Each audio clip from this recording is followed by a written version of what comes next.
Hey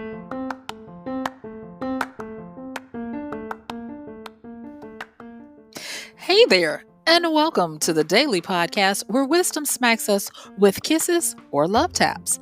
I'm MichelleSpiva, a wisdom strengthening coach, your host, and practical priestess of wisdom. Mwah. Join us daily to gain wisdom and mental strength as we tackle innovative thinking, address emotional and behavioral life traps, and yes, provide you with some practical how to's to wrap it all up. So settle in or crank up the speed 2x, whatever gets your mental processes firing as we dive in. Stay tuned.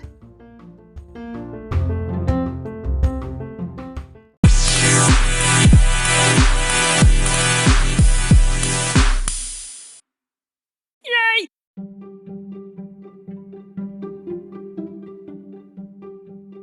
Ooh, show me how to do that too. It's not as easy as it looks. I know, but you're good at this. Go on, show me how to do it too. You're going to have to pay me, okay? All right. Hey, this is Michelle Spiva, your practical priestess of wisdom, and I want to welcome you to today's podcast of Wisdom Smack. Excuse me. And so, guess what? We are continuing on. Yesterday, we started talking about how to plan a big career win. And so today, we're going to continue that, but we're going to be talking about the critical approach to your big career plan. Okay? So, join me on the flip as we get into it.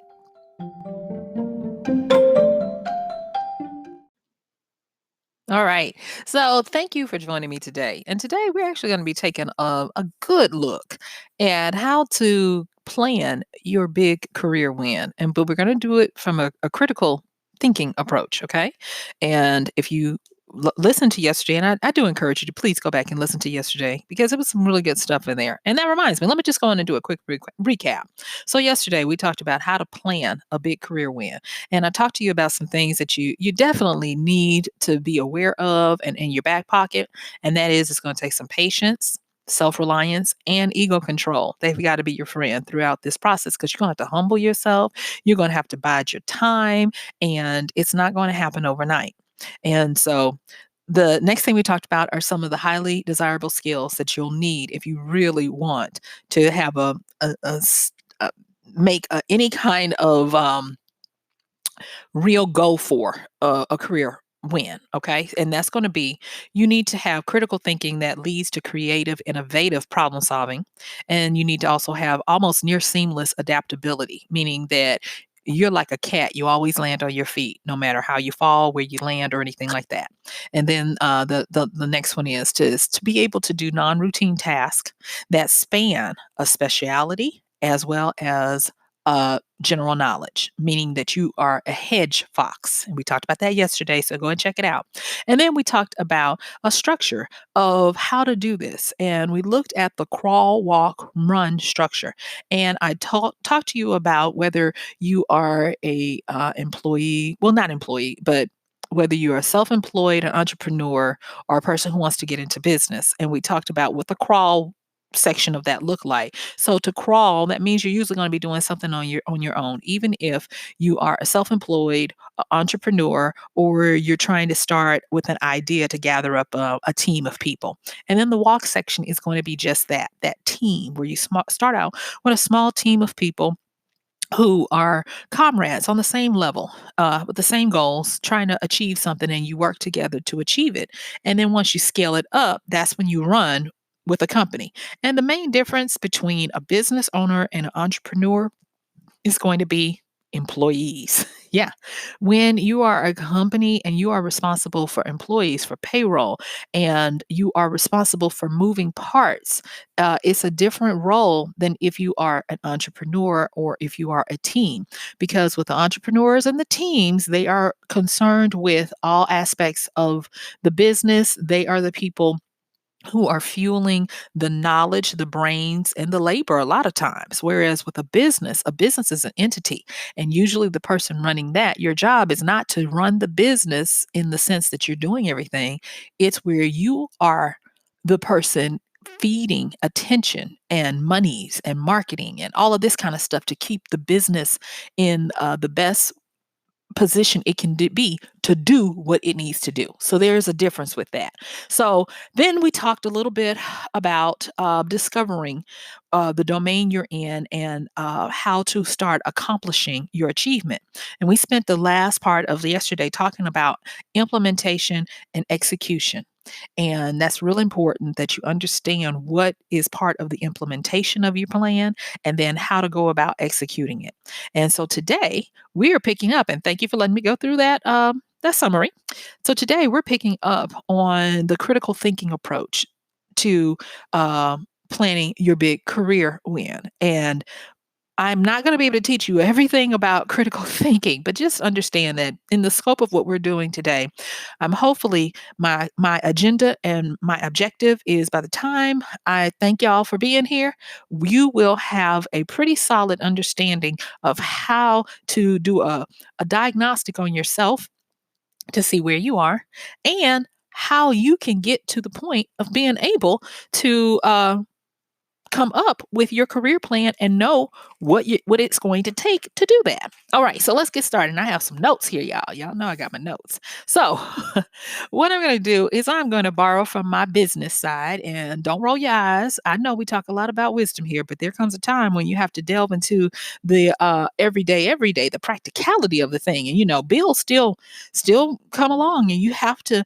know that we're moving into a time where just about everybody who is not already independently wealthy or on the track to being independently wealthy, whether it is by inheritance, birthing of children, or whatever, you need to know this.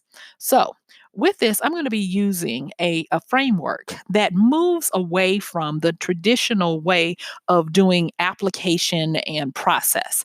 And so, I am not going to be giving you a step by step recipe. Nope.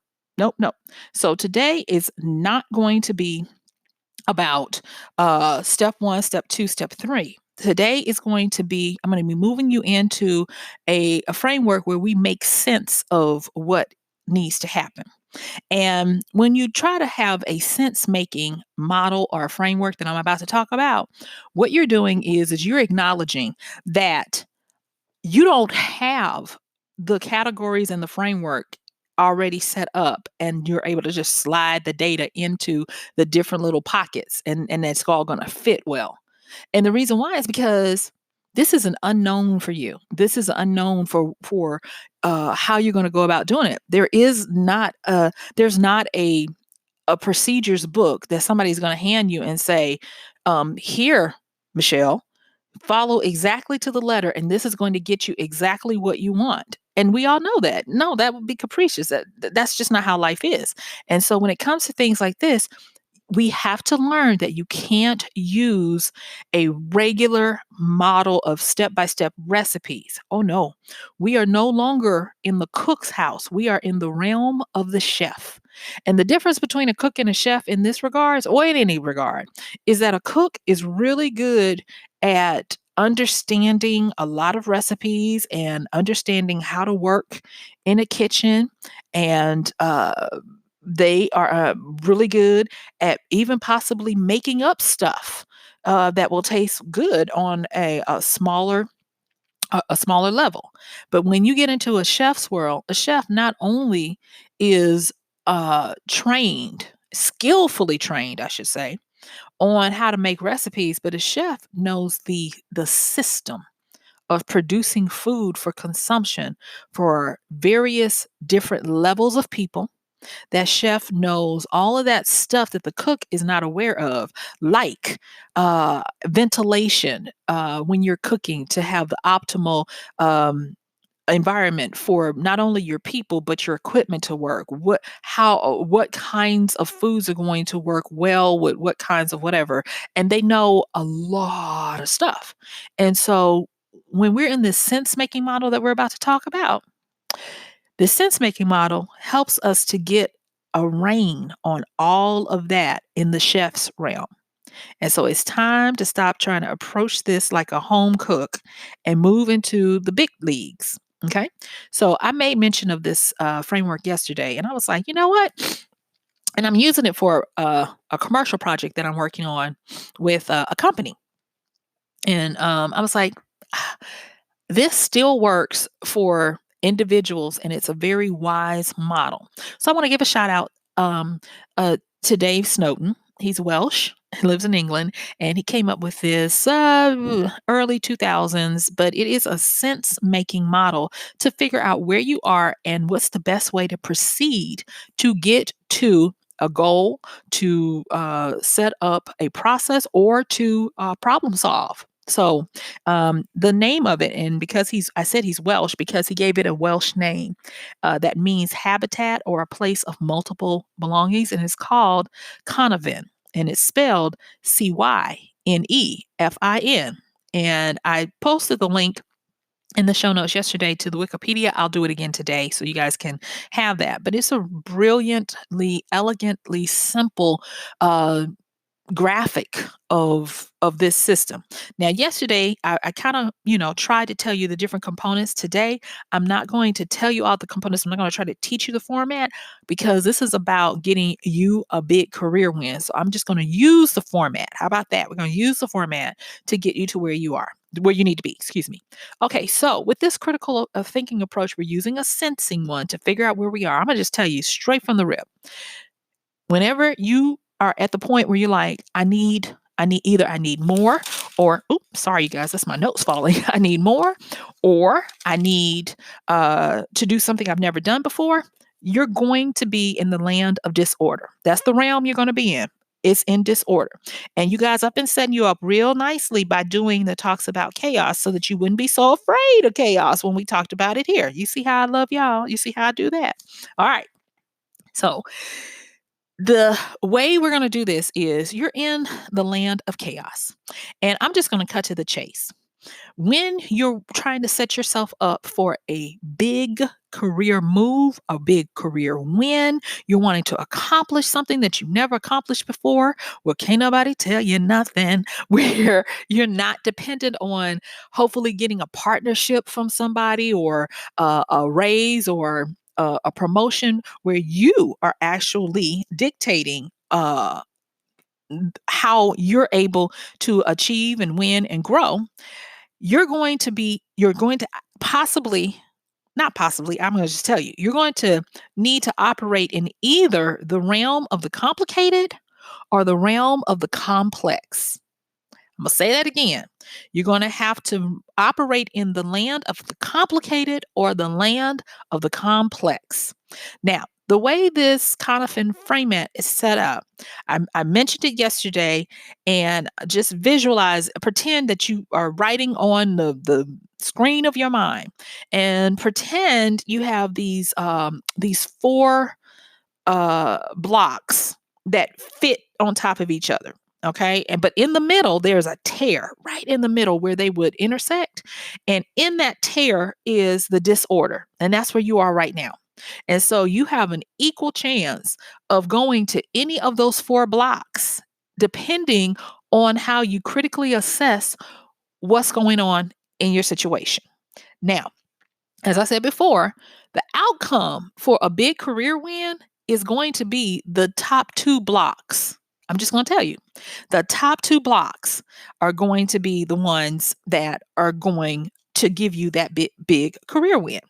The bottom two blocks, you may be tempted to go to, I'm going to just say, you might be tempted to go to the lower right one, or you might be pulled into the lower left one.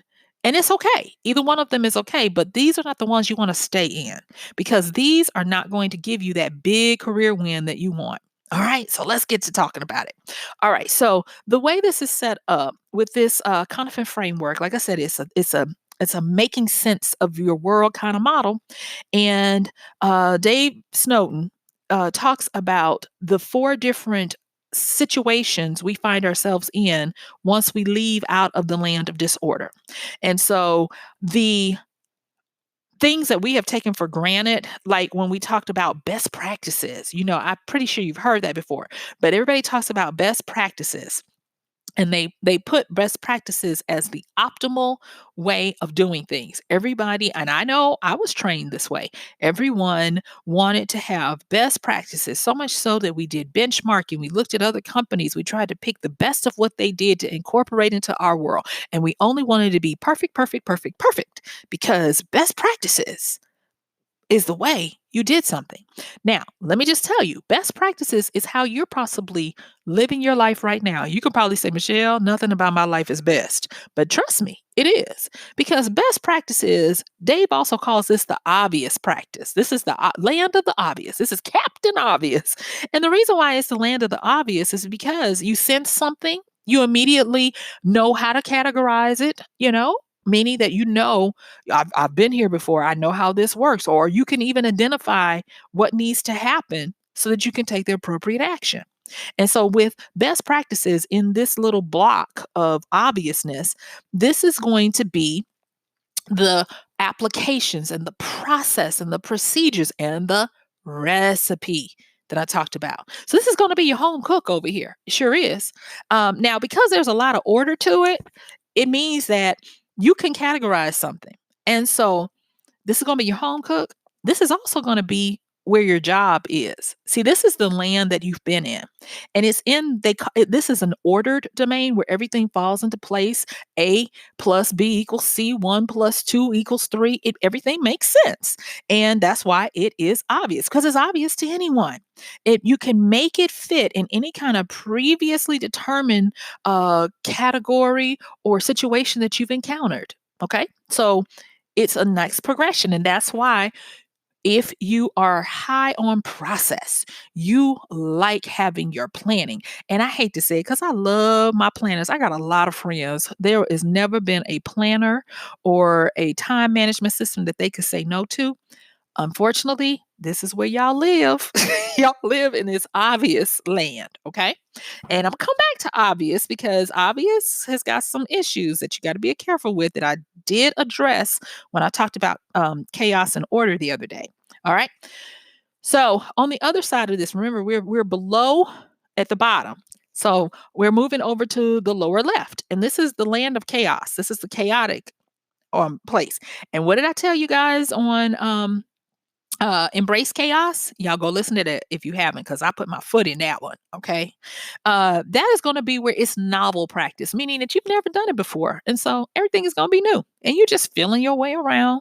And it is still in the land of disorder. But what you're doing is you're now, instead of being totally confused, you're starting to be proactive, to probe and, pick your way through and try to figure out, well, what is it I'm dealing with? You're actually trying to figure out to get your bearings. So yesterday I talked about having a near seamless adaptability. This is where adaptability is built in the realm of chaos. So remember I told you that, yeah, you can go in these realms and get what you need, but get on out of there because they will give you gifts, but you can't stay in there and thrive. Because like David Snowden says, and I like the way he says it, he says, now he said you can voluntarily go to the realm of chaos. And when you voluntarily go to this land of chaos, he says, to do that, that means that you are doing it for renovation, meaning that you are wanting to renew your understanding of your world and to get a reset. Just like I talked about the other day, that chaos means new and it can bring abundance of new stuff. Okay. And so it's a novel practice that you would do. So with that, he says that, if you end up there and you weren't planning on it, the first thing you have to do is, you guessed it, stabilize yourself as soon as possible. Doesn't this sound like MacGyver? Doesn't this sound like upping your adaptability quotient? So when you're starting off and you're wanting to upgrade your career path and you want to get a big win and you don't know what to do, the first thing I'm going to say is figure out what's obvious. Figure out all the approaches and stuff like that. And after you figured out what's obvious, if there's something left over, if there's something that doesn't fit, in your processes and your procedures, in your home cook realm, in your exchange money, a time for money framework of the obvious, then check and see if there is any kind of unknown, anything that you've never seen before, anything that you don't even have enough data, enough information to analyze it, to even make sense of it. And so you're forced. Yeah, I said forced. You're forced to poke around and try to figure out, well, where am I? That means you're in the land of chaos. And the thing about the obvious is he also calls this land the simple land. This is where everything is simple. And he says, be careful, because the simple area is the area you want to be in the least amount of time, because the point, the side where obvious touches the chaos, it's a cliff that you can easily fall into when you think everything is simple. And I've been so guilty of this.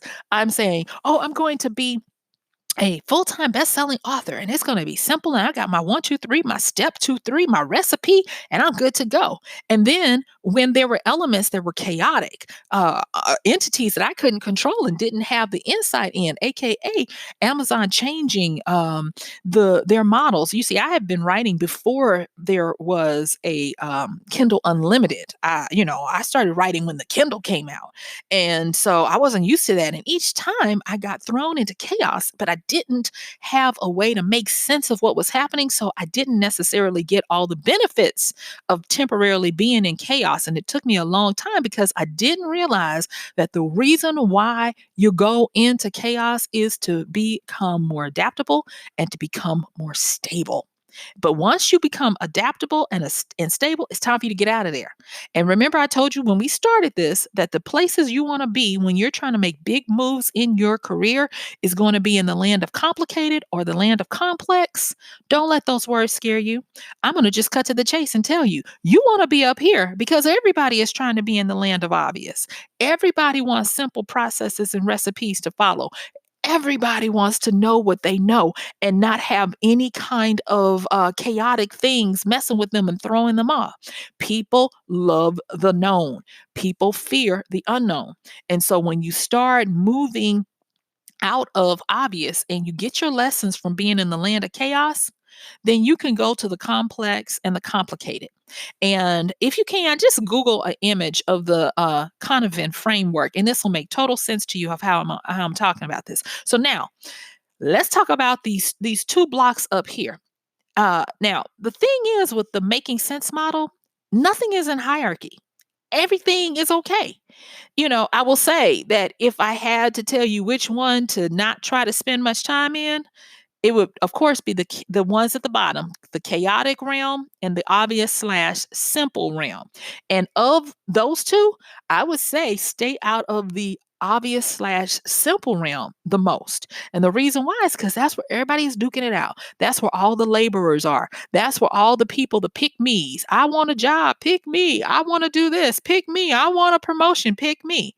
Because everybody is used to ABC 1 2 3 recipe, and anybody can do it. There is no real barrier to entry to be in the obvious land.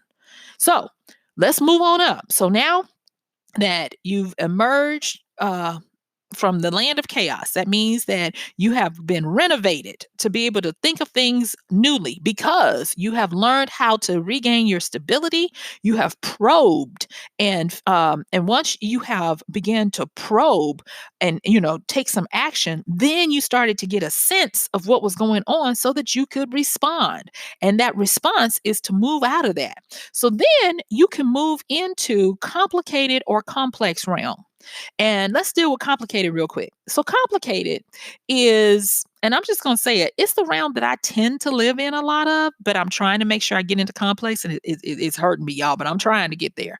But I usually live in the land of complicated. And the reason why is because the complicated is the land of the analytic and the deep expert. This is also a land of order, but it has a difference in it, in that once you sense what's going on, it requires more of you. You have to try to dig deeper to make sense of it. But with enough data and analysis of that data, then you know how to appropriately respond. It means that you are a problem solver. Yes. So the land of the complicated is where a lot of entrepreneurs are going to live because they love taking on new problems and figuring out a way. Now, Mr. Snowden calls this one good practice. And he said, you got to be careful when you're in the land of good practice because a lot of people want to try to make good practice as simple as best practice. Meaning that they'll try to tell you, you're up here and complicated. You are a deep thinker. You are a problem solver. You are a go getter entrepreneur, and you are about to wreck up the world with your things. And what does somebody from the land of obvious tell you? Well, there's only really one way to do it. And so when somebody tries to tell you that you need to only ascribe to one practice, they're trying to throw you back into best practice. But in this land, there is good practice because there are many practices. Many roads lead to Rome, meaning that there are many different ways that you can do something. And it's hard because people love to be first. They love to have hierarchy. They love to be above somebody. And in this realm, that's not necessarily the case, you know? And so one of the things that I have to be careful of when I'm here is that I don't get to the point where I just harp on my way is the only way. I'm always trying to remind myself that just like I know something, somebody else knows something. There are a lot of deep thinkers, a lot of problem solvers who are able to sense what's going on, analyze it, and respond. Now, you might be saying, well, Michelle, if you're in the complicated and you're a deep expert, why would you ever try to get over to the complex? The reason why is because depending on what you're trying to do and the situation at hand, you might not have the luxury of being in the complicated. And the reason why is because sometimes, even though you're a deep thinker and you are analytical and you can figure out stuff and you can find new ways to do things, you might not have the time, the budget, or the resources. And so sometimes it gets to the point where you're like, I don't have enough data. I don't have enough time to figure this out. And that means that you are no longer in the land of complication, you are in the land of complex. Okay? So, when you're in the land of complex, this is going to be where you have, are you ready for this? Where you have a lot of global thinkers, politicians, and battlefield commanders that thrive here. And the reason why they thrive here, oh, and business owners, I'm sorry, this is going to be complex is the land of the business owner. This is another reason why a lot of people who are entrepreneurial and self employed have a hard time owning a business because they can't seem to make the jump from the land of complicated, where they're the expert, to the land of complex, where you are an assembler of experts. Oh, yes. Because in the land of complex, that means that there is no cause and effect that you can figure out. There are no, if this happens, then this happens, or there's no causation. Well, this happened because of this. No. And it means that you have got to get more resources than what you have. It forces you to probe, like in the chaotic world, probe, and then once you get a sense for for what's happening, then you have to respond. And in order to do that, you got to gather resources, you got to gather people to solve it, and as a team you got to come up with something, and they call this emergent practice. So this is where cutting technology happens. This is where these are the movers and the shakers and the influencers who are changing the way the rest of the world lives their lives. And it's complex. And too many times, people that are down at the bottom right in the land of obvious and the simple, who are all about best practices, who are all about process and everything must fit and it must be simple, don't understand. And they try to do what they want to do, not ever realizing that what you want to achieve is not in this realm. You have to skip over to the land of complex, where it's going to take a team, it's going to take hindsight, and it's going to take computing power to look at the unpredictable and be able to plan for it and have all of these different contingency plans that no one person can do. It is going to be where it is a doing safe fail experiments instead of fail safe experiments that the obvious person would do. It is starting to understand that if you said, I want to be, I no longer want to work for anybody, I want to be a real estate agent, and you're in disorder, how to get started and what to do, and you realize that in today's world, you can't be a realtor. Oh no, you got to be a broker if you want to make any a change. And that means you got to own a business and you got to have realtors under you and you got to understand how to go out and pay for people's knowledge and expertise to be able to navigate the waters. And possibly you got to go into the commercial real estate realm if you really want to hit your big goals. That is going to be totally different. And you guys, when I finally learned this framework, that's how I was able to break out of the confines of my own imprisonment because I had been stuck in the land of obvious and simple and best practices for way too long. And I was scared of going into the chaotic abyss. But I had to learn that by going in there, getting my stability, and learning how to quickly adapt and renovate my thinking, that was how I was able to propel myself into the complicated where I became a powerful problem solver. And I will tell you right now, I am working on making the jump to the complex. But because I have a critical approach, and now you have a critical approach to understand what it takes to do what you need to, it's going to happen. So, in my last few seconds that I have here, if what you want to do can be done on your own and you already know how to do it, you're in the land of simple and obvious. And I'm going to encourage you to get out of there and push yourself. What you want to do is, if you're going to do it by yourself, you need to be a deep expert with the ability to analyze and respond based on your data and your understanding.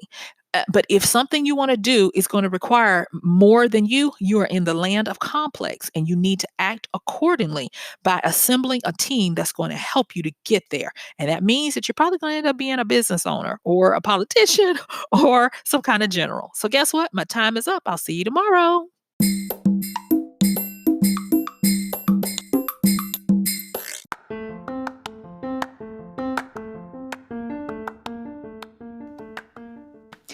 And that's going to do it for today's podcast of Wisdom Smack with MichelleSpiva.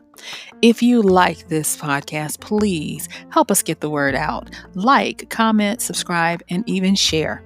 And if you really like it, please help us continue to get the word out by considering using this show's link for Amazon. So when you want to go to Amazon and you do all of your general shopping, please use MichelleSpiva.com/AMZ. It's simple as that. It doesn't cost you anything extra, and this show might receive a little bit of commission that will go towards helping to further get these episodes out to you and to others. So thank you so much for listening. This has been MichelleSpiva with Wisdom Smack. Bye.